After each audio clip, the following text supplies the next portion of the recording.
Ustadz, bagaimana tentang paham Syiah yang sekarang lagi ramai? Apakah bahaya bagi ahlu sunnah? Jawabannya ya, Syiah itu pemahaman yang berbahaya. Ya. Jadi banyak penyimpangan dilakukan orang Syiah. Di antaranya sebagian Syiah, banyak, bukan sedikit tapi banyak, yang meyakini Al-Quran yang ada sekarang ini sudah terjadi penyimpangan. Ini di antaranya. Kedua di antaranya, makanya kalau antum ada waktu cari buku tentang penyimpangan bahaya Syiah di Indonesia, karangannya MUI, Majelis Ulama Indonesia. Ya.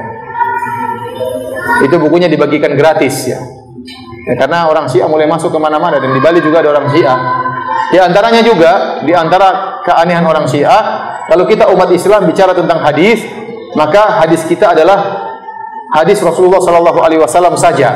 Sumber hukum kita Al-Quran dan Sunnah Nabi. Karena kita yakin yang maksum tidak mungkin salah, cuma Nabi SAW.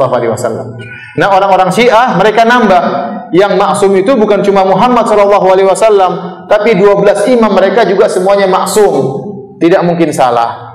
Imam mereka siapa saja kata mereka? Ali, kemudian Hasan, kemudian Husain, kemudian Ali Zainal Abidin, kemudian Muhammad Al-Baqir, Ja'far As-Sadiq, kemudian ada Ali Ridho, ada yang macam-macam sampai kepada Muhammad bin Hasan Al-Askar. 12 imam ini kata mereka maksum, tidak mungkin salah. Jadi posisi 12 imam ini fungsinya sama seperti Nabi Muhammad SAW. Sama-sama dipilih oleh Allah Subhanahu Wa Taala dan sama-sama maksum dan sama-sama jadi hadis. Oleh karena kalau kita lihat literatur mereka dalam buku-buku mereka seperti Al-Kafi, Al-Istibsar, kemudian misalnya buku mereka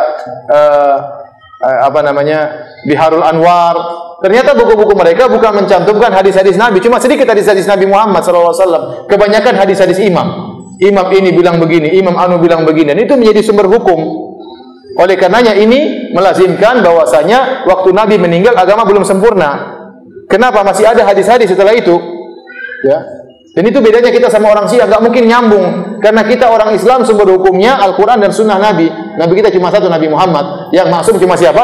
Nabi Muhammad. Selain Nabi Muhammad enggak ada yang maksum. Abu Bakar yang dijamin masuk surga pernah salah. Umar yang dijamin masuk surga juga pernah salah. Tidak ada yang maksum, semuanya bisa salah. Kata Imam Malik, kullun yu'khadhu min qawli wa yurad ila sahib hadzal qabr. Setiap orang bisa diterima dan ditolak perkataannya kecuali Nabi Muhammad SAW. Siapapun dia, Imam Syafi'i bisa salah, bisa salah. Bahkan Imam Syafi'i pernah berubah pendapat. Qaulul qadim, qaulul jadid, pendapat lama, pendapat baru, bisa berubah pendapatnya. Kenapa? Dahulu salah, sekarang diperbaiki oleh Imam Syafi'i. Ya. Imam Malik juga bisa salah. Semuanya bisa salah, apalagi kiai. Jelas bisa salah juga. Imam Syafi'i saja bisa salah, apalagi apa? Kiai. Makanya enggak ada namanya wali itu maksum, itu enggak ada. Dalam Islam enggak ada. Ya. Yang maksum cuma siapa? Nabi Muhammad SAW. Ini wali enggak mungkin salah. Enggak ada, itu yang maksum cuma Nabi. Siapapun dia, siapa yang lebih walinya lebih hebat daripada Abu Bakar? Abu Bakar super wali, tetap aja salah. Umar super wali, tetap aja bisa salah. Kemudian kiai enggak boleh salah, dari mana aturan seperti ini?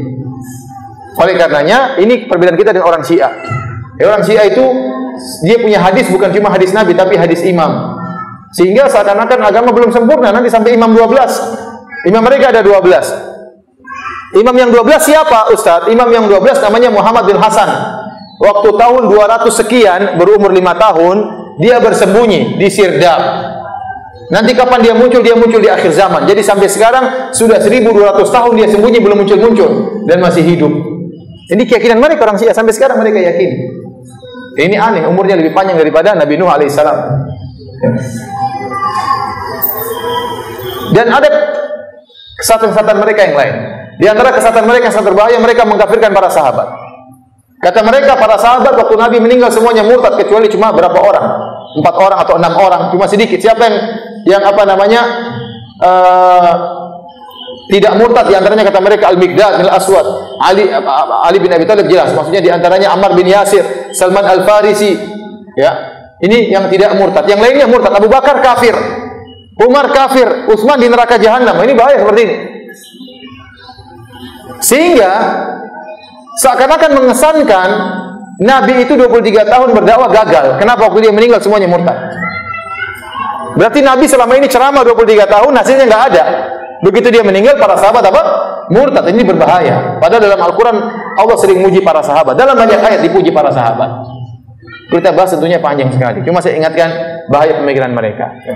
Oleh karenanya, pembantaian yang terjadi di dunia ini kebanyakannya dilakukan oleh orang Syiah. Lihat sekarang di Suriah. Rakyatnya dibasmi, dibunuh sampai sudah 300.000 lebih dibunuh. Kota jadi hancur. Lihat di Iran, betapa banyak Ahlussunnah yang digantung. Lihat di Irak, betapa banyak Ahlussunnah yang dibunuhin. Banyak sekali. Sementara Syiah yang tinggal di Saudi tidak diganggu. Orang Saudi yang dikatakan katanya Wahabi, katanya jahat, ternyata tidak. Antum lihat orang Saudi. Ya, apakah dia pernah mengganggu orang Syiah? Orang Syiah tinggal lama jadi warga negara, dilayani.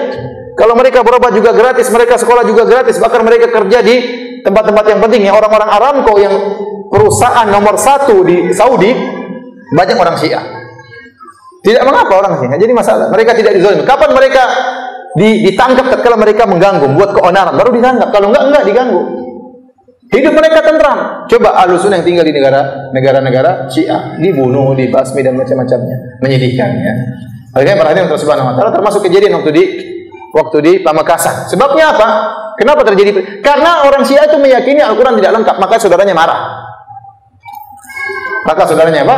Marah. Kita gimana enggak kalau ada orang mencaci maki Abu Bakar, gimana? Yang nemani Abu Bakar ke mana Jabal Thawr waktu yang menemani Nabi pergi ke Madinah hijrah siapa? Abu Bakar radhiyallahu anhu.